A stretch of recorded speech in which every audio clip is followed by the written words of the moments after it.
is going around the world. And she's in very high demand doing this talk on AI. And she's been to Brazil and Asia and like all these places. She's in high demand for it. And she graciously agreed to join the Xapa Enrichment series and share all of this with us. So, Sandy, thank you for investing your time in this community. You are welcome. And thank you guys for coming. I think we're going to have some fun today. I'm going to talk a little bit about some of the learnings I had from my book. I surveyed 1,500 companies who were using AI of all sizes, as well as I did 452 direct interviews with people as well to really understand what was happening and what was driving success. So I always like to start out with a story. So I have two daughters. I don't know about you guys, but we have traditions. And one of our traditions are pancakes every Sunday morning. And so one day my daughters came to me and they said, "Mom, can you make us this pancake?" And I looked at it and I was like, of course I can make that pancake. And so I did. So you're probably sitting there laughing, like I can see Christine's like, ha ha. But it looked easier than it was actually. But I think this is actually where we are in AI, right? Everybody is saying everybody else's AI looks like the perfect pancake. But in reality, it's like the one that I created. The user interface is off a little bit. Not everything works. But there's enough there, right? Like my daughters took pictures, they posted this on Instagram. They thought it was like the greatest thing ever. I just want you guys to keep that in mind as we go through this. So not everything's perfect for everybody. And, there are challenges that abound everywhere. So always remember that it's not as perfect as everybody says so far. And I just reposted a Substack post from Steve Newman this morning. If you guys haven't read it, read it. It's hysterical. It gives the latest update on what's happening with the agentic systems with Chat 5.0 and a thing that Anthropic ran on Claude. But it's also very, very enlightening about the massive blind spots that we are dealing with and how close we really are to agentic, which is not close. Okay, that's awesome. I'll definitely read that. You have some good posts too. I love it. So from that research, these are kind of the 5 AI leadership principles that I wanted to walk you guys through today. The first one is leading with vision, not hype. Then we're going to talk about trust and how important trust is. The third one, I know a lot of people are like, "Oh, of course, but fix what's broken first." Then 4, how you redesign the workforce. I know Lisa's been on a lot. Lisa's amazing, and I'll just try to add to some of the stuff that she's talked about there. And then evolve how we measure. I do have a whole presentation on how you price if you're an AI company versus a SaaS company, but I'm going to focus on how you measure in this particular piece of the presentation. Okay, so it's always harder not doing this in person because I love to see people's faces. I hope you guys are ready to go.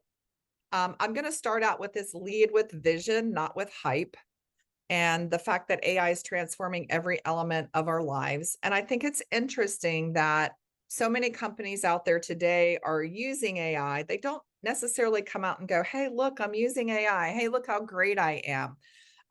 So if you think about things like Waymo, which is, I now live in Scottsdale. Waymo was actually founded in Scottsdale. I use Waymo all the time. It's an autonomous taxi. Of course, they're all AI. They don't talk about that. Amazon with their robotics in the labs.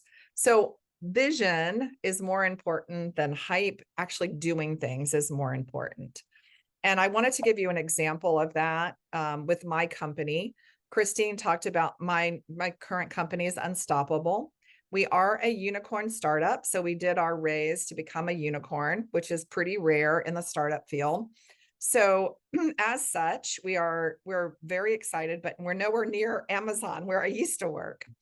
And so as we started acquiring more and more customers, 4.5 million right now, we figured out that our support needed to be upgraded. And we decided that most of the questions, or about 30% of the questions coming in, were pretty simple questions. So we created an AI agent. If you go to our site, you can see the agent, and it now handles about 32% of our support calls. Now, just a couple of notes. We use Freshdesk, so we had tons of data. We had tons of FAQs as that data to feed in. We had a process. Our customer support team is bar none, I think the best. So we had a good process going in.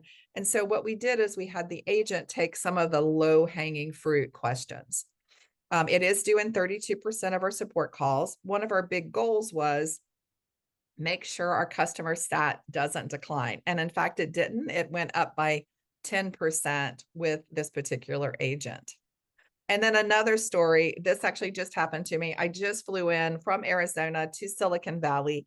I love Pizza My Heart pizza. If you live here, you know it. I love it.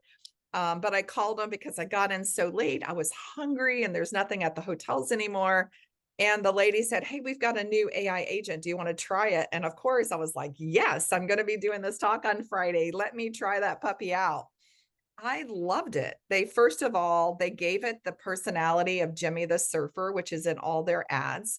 It's really kind of comprehensive, I would say. First, I asked them, "Can you deliver to where I am?" They're like, "Yes," right? You have to check out that. Then I said, "Hey, here's the pizza I want." And they made a recommendation. I think it's my new favorite pizza. They used AI to do that. They asked me a bunch of questions. And then they took my credit card via the agent. So they've integrated that payment structure in. But then the really cool thing was after I got the pizza, they confirmed it was delivered. And then they asked me, "Did you like it?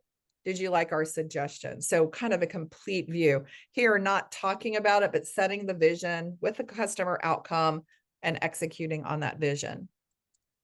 So kind of the first takeaway for that vision is making sure you have everything lined up to be successful. I know it sounds simple, but every day a company asks me about this. So first you have to have the right data. Is the data there? Secondly, you want to focus on the business outcome.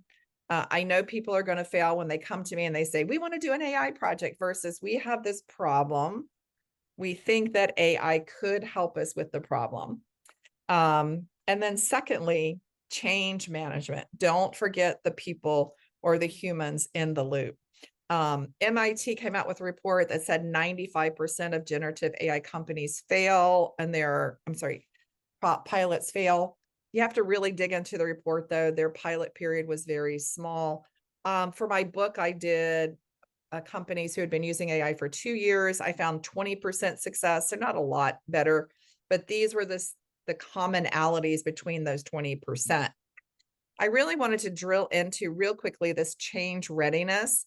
And I know you're like, change management, that's really not AI, but it really is. Like, you really have to think about this. And I love this NTT Data, one of my favorite companies that I've worked with for a while.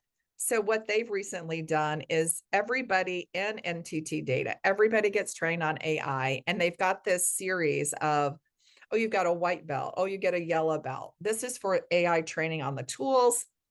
Christine, I mentioned what you guys are doing on the leadership side. It'd be such a great compliment to them. But this is what they're doing to make sure that everybody is trained. I think this is really important, Sandy, because the that McKinsey report showed that in a successful implementation of AI or any transformation, but theirs was on AI, and most of them weren't successful, but the ones that were, 80% wasn't the technology, 80% of the success was the people. Of the ones that failed, 80% of the failure was because the people didn't make the change. And so we have to find a way to activate our people, so that it can't just be the trickle down from the top, because like every layer gets diluted and distorted. And it's like, we've got to have a way to bottom up activate people. Completely agree. And I think it's everybody too. I go to Davos every year. I was asked to lead a CEO roundtable. And one of the big ahas I had was that part of the successful companies were training everybody on AI. And the people who weren't as successful were like, oh, well, the IT people need to know AI, or it's the marketing team. We're going to start with just the marketing team. The most successful companies had decided it's everybody who gets trained. At Unstoppable, at my company, everybody has access. We give them a certain amount of money that they can actually experiment with new AI tools every month as well. And then they come up with new ideas and we decide whether to incorporate that or not. I think it's everybody who needs to be trained, not just a certain set of people. And then Christine, to your point, I figured you'd love this story. So this is one of my female founders. I love all founders, but I love female founders. She's created this mood jacket. It's a patented technology where the IoT sensors are in the jacket and the jacket can be washed. She worked with this company on the tech for 9 months. And what the jacket does is, like those old, I don't know if you had a mood ring, but it's like the mood ring for a person. And it senses their temperature, whether they're happy, whether they're tired. And so they put together these jackets and then developed an AI system behind so they could sense, oh, this part of the factory is too hot. This part of the factory needs a boost. This part of the factory, it's not their 2-hour break, but they need a break. They did it with good motivation. Spent 9 months on the technology. Then they rushed to roll it out in a week. No manager training. You can guess what happened. Some of the managers took it upon themselves to talk to the employees and tell them, this is why we're doing the jacket. Your data is anonymous. This is not going to be about productivity. It's about making you feel more comfortable here. Others just gave them the jacket. So the groups where the manager did change management, trained the employees, was super successful. And the places where they didn't, which was most of them, it was not successful. People were refusing to wear the jackets, et cetera. So it's just a really interesting point of how much time people spend on the technology, and then they rush stuff out without the right change management, the right training for their teams, and understanding and empowerment for their teams. It's a big deal. So I guess my big lesson here is don't forget the humans. Humans are as important, if not more important. It's why my book is AI First, Human Always, making sure you always remember the humans. So now I'm going to go to number 2, build trust into the core of your strategy. Every relationship is built on trust. Trust matters significantly. A lot of companies believe that if I build a trusted system, if I look at responsible AI, I won't be as profitable. I'm part of the Digital Economist, which feeds into Davos. We just did a paper that showed actually people who built trusted systems have higher return on investment because they've done the system in the right way. This is interesting to me because it shows by country who say they trust AI.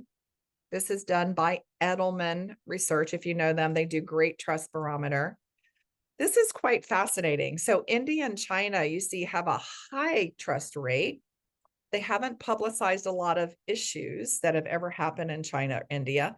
You look at the bottom, Japan, United States, Germany, they have had a lot of issues, and you see the trust level is now low. And then you look at Brazil. I just came from Brazil, talking to the Brazilian government. They feel like they're in this moment where they now have hopefully the influence to tilt people by designing good systems to the trusted side versus freeing everybody up to move as fast as they can, but not having the trust there for the systems. So this is a great example. If you remember the Pope who has now passed away, this picture went viral, 6 million hits and downloads on it. This is a Ballman jacket. I think it's like a $3,000 jacket. Finally, the Pope came out and said, look, that's not me. I would never spend $3,000 on the jacket or even wear it. It's not who I am. So people were shocked and appalled that it was created by a deep fake. Really jarring. From Edelman, you can see the drop in trust once this picture came out. On the right, I just wanted to show you the opposite of that. I was in Los Angeles at a tech show, and they were doing awards. So they had this red carpet, and it was cold. It's not supposed to be cold in LA. So I brought no jacket except my trusted travel jacket, which is a you can see my AWS sign. So I had to wear it because it was so cold. Red carpet ready. That's right. And people took pictures and posted it and tagged me. And they're like, oh, Sandy, you're doing the Pope trick, right? This is not a real picture. I was like, no, it is. It really is. I was there. Like, that's really me. And they're like, no. So even though it was a real picture, people didn't know whether to believe it or not. And so one of the things is, can we, is there some sort of verification? I've got this little pink check over to the right. Is something like this possible? I've been meeting with a lot of startups who now are developing tools that you can show trust in AI. So this is one by a startup based in California. It's called CrowdGen AI. And what they do is they put an invisible watermark on pictures. It's done with blockchain. So you can actually verify it with a check. Yes, this is Christine approved. Yes, that's really a picture of me in the puffer jacket. It also can be used on websites. If you don't want your website scraped by AI, you can also put it on there. You can also use it for, charging for use of pictures for creators, etc. These are small things that you can do to build trust in your audience. And then I don't know if you saw the article on the left here, this futurism one, really quite fascinating. The week before, OpenAI had come out and said, hey, you can have all your data private, nobody sees it. And then this article came out that said, hey, we are, however, scanning for conversations that will report to the police. So even though you've said your data is protected, it's going to be viewed externally. And then on the right, I did this post recently. I was just doing a demo. I was practicing for one of these presentations. I was getting AI to help me really critique my demo. And then the next thing I knew, some guy reached out to me, and this tool had uploaded my demo to his GitHub account. I didn't ask it to do that. It just decided, oh, this is a cool demo. We'll upload it here. Now, luckily, it was a demo for a presentation. It wasn't for my company. There wasn't corporate IP in it. But just a reminder that AI is very powerful, but it's not perfect. So you've got to really have guardrails in there. You've got to make sure you're watching for this for your team as well. Another training point, I think. Well, and this is in the governance framework that Dominique has presented here. This is that continuous monitoring that has to happen. Steve's blog went on when Claude and Anthropic did their experimentation on just a little store. Like the system started to massively hallucinate, and it thought it was a person, and it thought it could deliver your groceries, and like it started doing all of these things that it's never supposed to do. It is interesting that people think it's almost magic. I just did this big conference for banks for financial services. They are really ahead. So you're going to see several examples in here. But one I loved, I sat down with Banco de Brazil, and they have probably the most comprehensive AI ethics guidelines that I've seen. They're not set up to block or slow people down. They're set up so that the AI is very fair, very responsible. So I wanted to highlight this because you can be very successful. You can move very fast and still have ethics guidelines. It's not a or, it's an and that you can work through as well. And so one of the things I did work out is this trust equation. How are you looking at trust? So when I sat down with Edelman, it's really, transparency. Like, is it a black box, or can I see behind the screen? I was with Crew AI last night. If you haven't seen them, they're like a 40-person company with 150 agents working for them. They're now in 60% of the Fortune 50 as a brand new startup that started last year. And part of their value has been transparency. Everything they do, you have a backup screen that shows you how they got to the answer. Obviously, it has to be reliable. If you're doing audits, I've had a lot of companies come to me doing an audit. They'll use the AI tool and it'll produce one answer, and then they come back and it's a different answer. Obviously, not good for an audit, needs to be repeatable, and security. And then the big one is bias and trust. And I always love to show this example here. These are two sumo wrestlers. When I was at IBM, we trained Watson on just romance novels. We input 33,000 romance novels, and that's all we trained the system on. And then we showed it this picture of two sumo wrestlers. So you got this data now that's inappropriate, like not the same data, and you're showing it to sumo wrestlers. So you could imagine the caption it comes up with, right? Um, it's very different than to sumo wrestlers. So your bias and there's risk in not having the right data that you need to look through. So trust, very important. And my advice is to make trust at the very beginning, core of what you're doing. That includes for your leadership team, for your whole company as well. Okay, so that's number two is trust. The first one we talked about is vision, and making sure you have the right data, making sure you have the right outcome, and that you've got change management. Now, this one, I know when I present it, some people are like, oh, of course, Sandy, I know this, but I need to say it because even yesterday I was here in Silicon Valley, and I'll show you the picture of someone who asked me to do something on a broken process. So you need to fix what's broken first. AI is not magic, not the best place to start. So I recently had a company call me and they said, Sandy, we spent $3 million on AI tools. They promised us all these great results. My revenue's flat. What the hell is going on? Is this AI thing not working? And so as I started talking to him, I figured out he was applying the tools to a billing system, and the billing system was already broken. And he thought by creating an agent to do the billing that AI would fix it. It doesn't. You have to fix that process first. You have to fix your processes. The processes need to be working well. And so here is just another example. We had one company we were working with, they spent $5 million on chatbots or agents for customer support. They wanted to do kind of what we did for our customer support. Their customer sat dropped.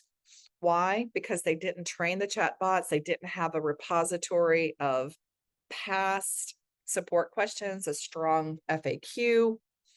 On the contrary, another company we're working with had used the top reps that they had written down how those reps performed, why they performed, how they found leads, and then they applied an AI tool to help others do the same, and their revenue was up. Obviously, the difference is one was trying to work with a system that really wasn't working already, and the other took something that was working and tried to replicate it. So now just yesterday, it's really interesting. I was talking with someone, a company, and they came to me and they said, hey, we want to do agents and we'd really like to do it on why we've lost deals. And I was like, oh, okay, great. Do you use Salesforce? Do you collect that data? And he's like, no, we don't have Salesforce. We don't have HubSpot. I was like, okay, do you have spreadsheets? Do you have the data collected in spreadsheets? He's like, no, I don't have that data there. I was like, okay, well, do you have a couple of reps who do this really well that we can get the data out of that? And he's like, no. So I was like, well, this is not a good place to apply AI. Like AI is not magic. It's not going to magically figure out what is wrong with your deal. I know all of you probably know this, but I feel like I have to say it because almost every day someone comes to me and says, I want to do AI in this process that's broken. And that's really not the right place to start. So this is one of the other things I really call out in my book. You need to fix your broken stuff first. Map your worst processes, fix those first, and then do AI. Don't start with a broken process thinking that AI is magically going to go after that. The second thing is if you've got a winner, something's really working well, take those top 25%, 25%, replicate that, learn what they're doing well, and then go with AI on something like that. And then regardless, if you start it, like we tried several little AI agents for our support. A couple, our customers hated it, kill it. If your customers hate it, don't stay with it. It doesn't matter how great it is. So if it's not working, go to something else, try something else, experiment again. Okay, number 4, we're just gonna go through 5. I'm trying to get through these since we started a little later, and I know you wanna save time for questions, right, Christine? You're on mute. I know. Yes, we definitely do, but we did start later. So get all of your stuff out. If we have 5 or 10 minutes at the end for questions, that'd be great. Okay. And so this one is number 4. It's really about redesigning your workforce for AI and human collaboration. In all of the companies that I talked to, those who combined the two or used AI to supplement what they were doing were much more successful. So the combination really matters. I also think it's important that a lot of roles, I know today, a lot of companies are saying, oh, we did this layoff because of AI, or we did this layoff because of AI. I don't think all of those are actually quite accurate. A lot of them you'll see revenue decline. So, for example, Salesforce announced they were laying off these people due to AI, but they had their worst revenue quarter in their company's history. So I also think a lot of what is being called AI layoffs are an excuse. It's just an easy way to say, hey, I don't want to tell you what really happened, so I'm just going to use AI. So make sure you're thinking through that too. AI plus humans can get you a lot of extra value. So I this think is that's the key message, Sandy. It's like when people who are doing massive layoffs because they think AI is going to replace capable humans don't spend any time actually working with these agenic systems and the generative systems because they're really reliable in the hands of a smart human. They're really not in the, just left in the wild. They mutate right. very, very quickly. Yes, and I think back to the last section, if you're trying to apply it to something that's broken, you're not going to get success. So you've got to make sure you have humans in the loop and that you're applying it to the right things. I also think that something's really important too. I've heard Lisa say something similar to this as well, is, don't think about how do I use AI just to do my current job faster, but reimagine what your role could be now that you have AI. One of the things I created for my book is this AI leadership ladder, kind of building up to where everybody wants to get. The bottom is just, almost automation, cost savings through automating repetitive tasks or just asking questions. This reasoner enables you to use agents maybe to autonomously complete a task for you. So you're going to get some productivity gains there because you've got some smarter workflows that you're doing. The agent is an executor. Now you've got more, I would say, operational acceleration. So now it's acting as a digital teammate, or I call it a power mate, where it can be triggered by something like every Friday, you're going to get a Google form, do this. So it's got more autonomy. And then the creator right here, which gets you to more innovation, where you can even have it create new campaigns or maybe a new product design. It's AI as a partner again, to Christine's point, with a human for creativity, not just for efficiency. I think we're moving out of just the efficiency up. And then finally, for the organization, kind of full scale business transformation.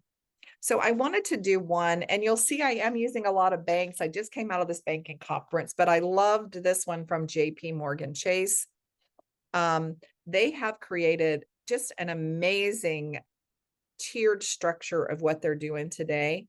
And I'll just briefly go through this, but for their LLM suite, they have like this general purpose platform And it's really for automating tasks. They have 200,000 employees that use this suite, and it's really to save on repetitive tasks, report summary, document refining, etc. Then here they've got this Eve Intelligence. This is for their call center, similar to what I do at Unstoppable, but with many, many, many, many more people. They do millions of calls a year. And what they do is they leverage it right now for fraud, for wealth management, for home lending.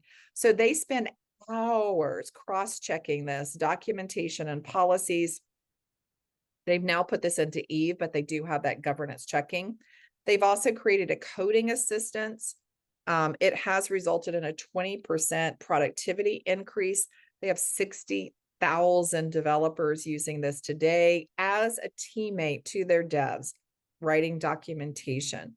And then on the final one, this one called Coin, which is their contract intelligence. I love this because we've started to do this too, is this supports legal teams, doesn't take the place of legal teams, supports legal teams. It does reviews and risk assessment so they can focus on advisory. The tool processes 12,000 commercial credit agreements in a second. In a second, that's how many agreements they have. It saved them about 360,000 hours. So I just thought what they were doing here, coupling AI tools with their workforce, is very powerful. Let me see here. Okay. And this one I just thought was really interesting. I just wanted to, because I spoke with their team. This is, again, this is a financial analyst. They still are working on their UI, but you can see they've got this, hey, I want to report about Apple for first quarter. Give me a summary. It would take them usually 4 or 5 hours to do that. Now their teams can do this very quickly. As a result, which I really love, and Christine, I know you'll love this too, their employee satisfaction has gone up because now they've taken all these things that were, just repetitive and boring. They've now taken it up to a new level as well. Now, I wanted to show you something that I did because you probably are thinking, oh, can I do that too? So I wrote my book, AI First, Human Always. When you write a book, you've got to put your pen down 9 months before the book comes out, 9 months. And then, of course, the book comes out and hopefully it has a shelf life of 2 years. Well, this is about AI. So what I decided to do is when I released my book, I also released an agent with my book. And it's been trained on I'm a Forbes contributor. It's been trained on my new Forbes articles. When I do a research for a new presentation or like the Pizza My Heart, now I can add that in as well. And then everybody who buys the book, because the material in the book is copyrighted, so Wiley required that only people who bought the book can get the agent. But this agent is now out there with about 2,500 people, and it's supplementing the book. I wrote it myself. I tried 17 different tools. I had to learn, crash, burn, etc. In some cases, I would have the book doing stuff, and then it started pulling in from other books, which I don't have rights to. So anyway, I had to learn it. But this is just an example of an agent of how you can use it and learn by getting your hands dirty. I wanted to show you one more agent. So now this is getting a little bit more complicated. I don't know how many of you use WhatsApp, but I have to tell you, people are pinging me on WhatsApp all day and night, and they'll say, hey, can we meet on Sunday? Can we meet Monday? Can we do this? So I just wanted to write a quick little agent to say, hey, take all those messages and put them on the calendar. If I have a conflict, ask me about that. So that's what this is. I'm just going to show it to you real quick. I used a platform called AI Explain. Truth in Advertising. Oops, let's see here if it'll go. Yeah, there we go. The guy who's the CEO and founder is a colleague of mine from AWS. But I love it because it's very, anybody can do it. You don't have to be a coder. So here you can say, I just said, hey, build me an agent that does this. it comes back and asks me, hey, what do you want to do about calendar clashes or conflicts? And then it says, hey, do you have all these tools? I'm like, I don't even know if I have these things. So it says, okay, well, I'll check and then I'll create the ones you don't have, like a Google Calendar API. And then it does a test for me.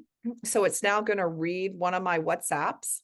This was what I did for a shopping trip with a friend. I do like to shop, I have to say. And you can see it said, hey, let's go shopping on Monday. So I'm sorry, Sunday, Saturday, and let's add it to the calendar.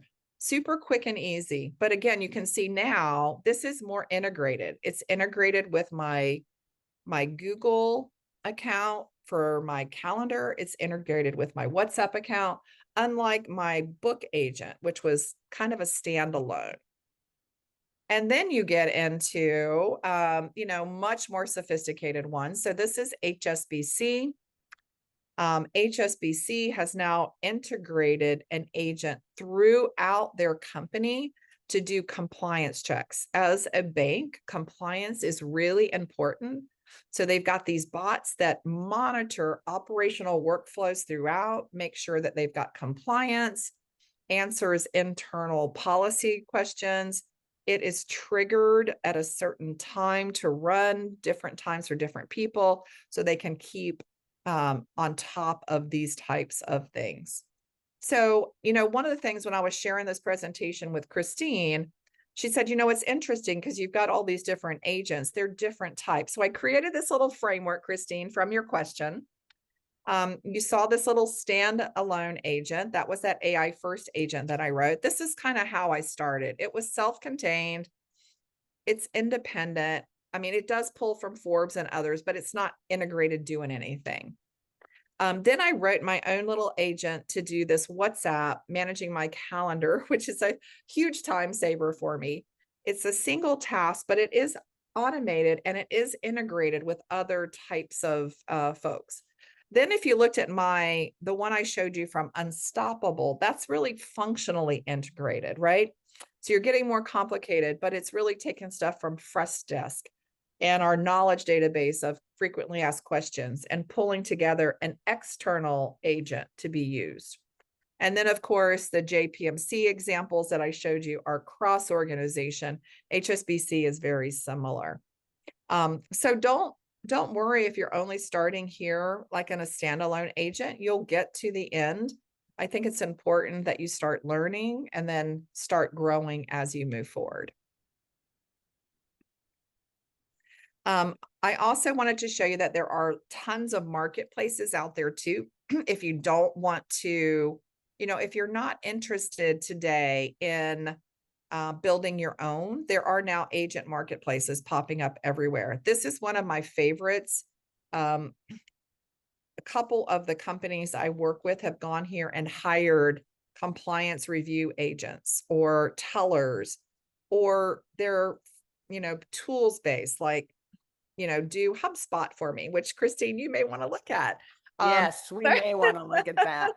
Although I don't trust agents anymore it's like they're just as unreliable. Yeah. But anyway, so if you don't want to build your own, there are these agent marketplaces out there. If you're interested in knowing a couple of the best, I'll be happy to chat with you about those too. So kind of here's my summary of this. An agent will take on a task. I think you need a human in the loop for your agents today, but you may not need it constantly in the loop. So like you saw HSBC, they kind of go through everything the agent's done on a daily basis, but they're not constantly saying, don't answer that question until I review it. Don't answer that question. They're reviewing it overall. Guardrails on the onset are really important so that things align with your goal. I'll give you another fun story. I told you about my two daughters. I helped my daughter for her class create an agent on fashion. She loves fashion. So we created this little agent for her class. Her agent actually is doing really well. She's like, Mom, can I quit school and just do my agent? Because it's giving fashion advice and people love it. But somebody said, hey, I'm going on a date. and my boyfriend has a red Ferrari. What should I wear on that date? Remember, she's a teenager, so this is a really important question. I just want to know who the teenager is that has the Ferrari, but whatever. But the agent was like, "Oh, tell me about what this Ferrari is," because we didn't train it on cars. And so our agent started really being interested in cars and started asking everybody who asked about an outfit for a school dance, what kind of car are you going to go in? And so we had to go back and give it guardrails going, you're not interested in cars, you're interested in the outfit. So you've got to figure that out. And then delegate for triggers, right? So every Monday at 8 p.m. or every time a new order comes in, that sort of thing too. So we're on number 5. I think I have just a few more minutes. A new way to measure, because AI is moving so fast. Again, we talked about new ways to price, but I want to focus on how you might measure things as you go forward. So I can do a whole presentation on this, but one of the new things that I want to make sure you're looking at is not just SEO, but GEO, generative engine optimization. So, look at things like AI tools, like if you search for your brand in Chat GPT, what comes up? We noticed when we search on our company that it was trying to pull from Wikipedia. If you look behind the scenes, and we didn't have a Wikipedia page, believe it or not. So we went and put one up. We also noticed it pulls a lot from Reddit because it's question and answer, and the generative engines like question and answers. So I actually brought on about 9 months ago a person who focuses on Reddit for us. We have our own subreddit, and we have our own, we now participate in other subreddits as well. So again, we could do a whole session on this, but this is one of the new measurements for your brand. It's not just about SEO anymore. It's also about GEO, or that generative engine as well. But here's where I think it gets interesting. I think this new playbook is also emerging, which causes us to look at measurements a little different.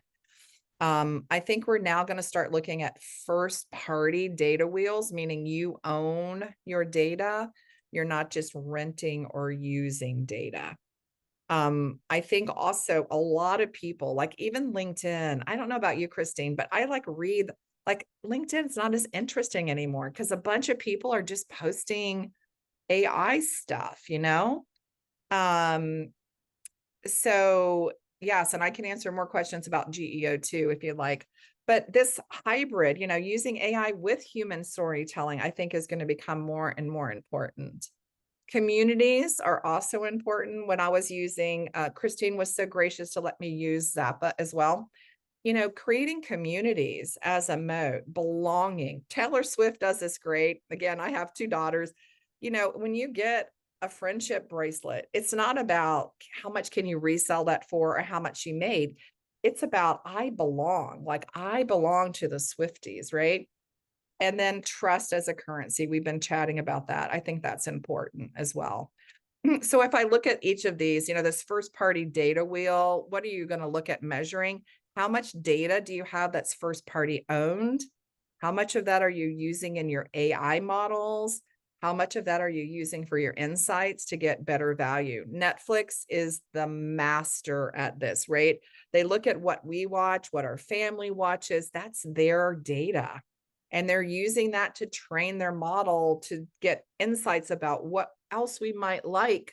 And they've changed their metrics based on that. They now just don't look at, oh yeah, Sandy watched 2 movies. They look at how many of the recommended movies did Sandy watch?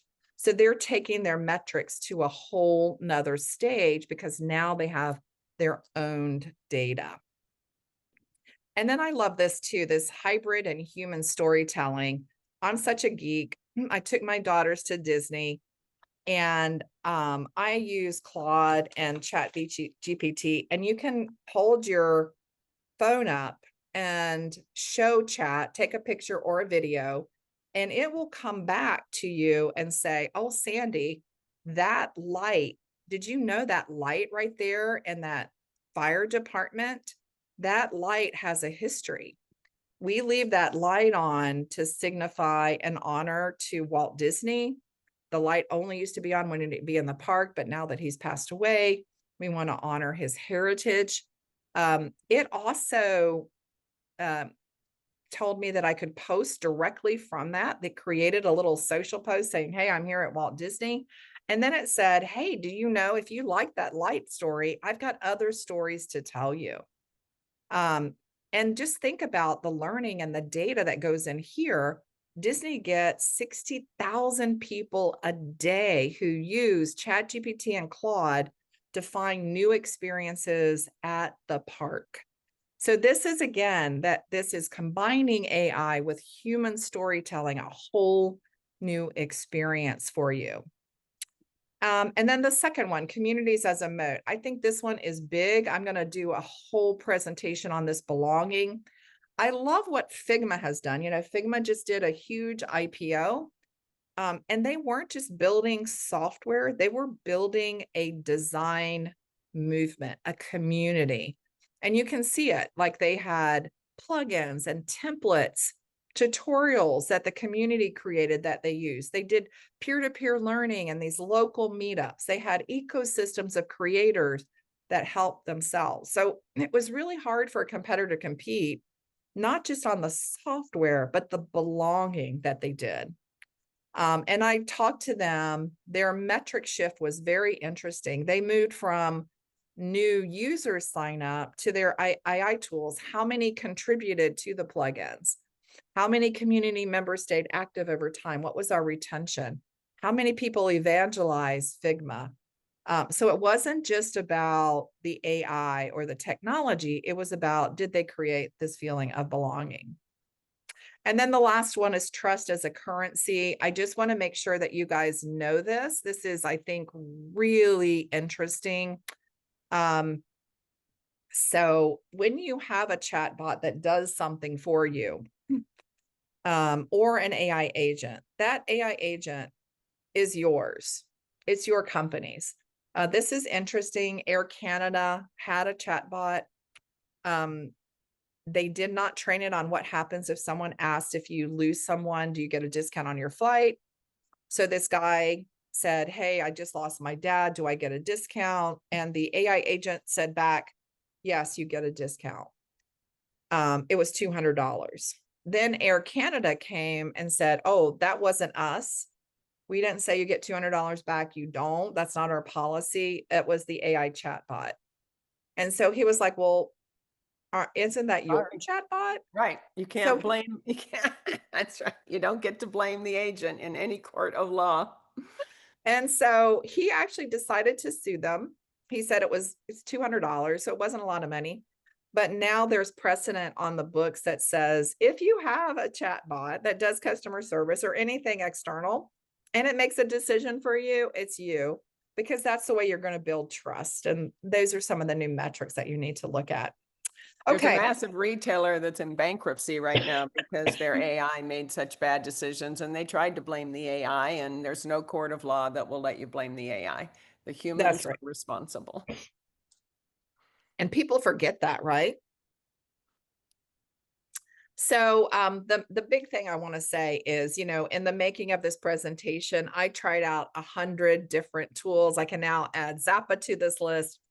I did it myself because even though I'm the chief business officer for my company, you don't learn this stuff by hearing it. Like even today, you know, take what I've taught you and go try it, because that's where you're going to learn. I created this term play storm. Don't just brainstorm it.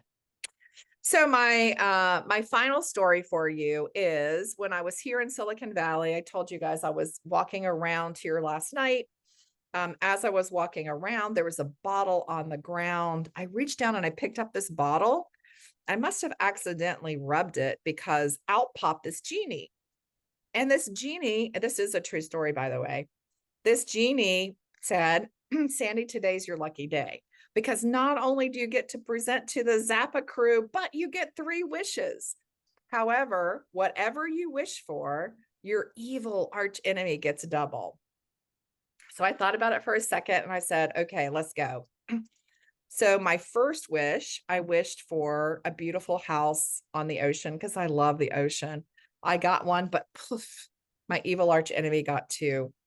Then I'm here in California. I'm looking at all these Teslas. I want a red Tesla. So I wish for a red Tesla.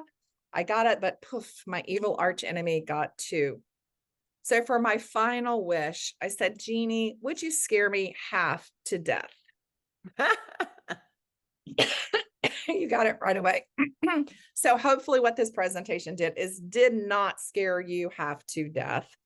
But I do have 3 wishes. One is that you will build literacy, have everybody be AI ready, get your hands dirty, try out some of these things, that you'll lead with trust and vision, not just talk about it, not just do an AI project to do it, but lead with vision and trust. And finally, that you'll experiment boldly. Try out Xapa. Xapa is a great way to kind of try some of these AI agents out and then measure what matters to you. Focus on that business outcome. Thank you, Sandy, you were Christine. amazing. A couple of very quick things. Love the tips. My fabulous content team, some of them are on here. They are working with AI all the time. We have AI primers already, but the first thing they said is we want to Zapify this. So I'll be reaching out to Zapify this so we can take it to everybody. And one thing that we're noticing with Zappa is it's the bottom up activation that we help with. So, we all do like this top down transformation, whether it's AI or strategy change or whatever, and it trickles down and it dilutes and it distorts. And with the Zappa agents and the training and the AI mentors, we can get it to everybody fast and bottoms up. So it's all the same. We even have a CEO who has his own character for his people so he can teach them the strategy, the values, etc., himself, right? And then they can ask questions. And so I think that's it. It's all about trust. It's about bottoms up activation and lots of experimentation. I Thank you agree. for joining. Thank you, everybody. Sorry for the hassles. We'll get the HubSpot and LinkedIn problems fixed for next month. We have a fabulous speaker next month. It is Henrik, and he's talking about the science of creativity. And I've heard him speak before. It is, oh, Frederick. Yeah, sorry, Frederick. He is surprisingly entertaining, and he makes you think about creativity in a completely different way. And we will be Zapifying some of his key ideas. So thank you for joining, guys. Sandy, you're amazing. Thank you so Thank you, much for being Christine. with us. And thank you, Betty, for helping me get set up too. I really appreciate it. Thank you to the Zappa team. Amazing team. Christine, thank you. And if I can answer any questions for you guys, just reach out. Thank you. Bye, everybody.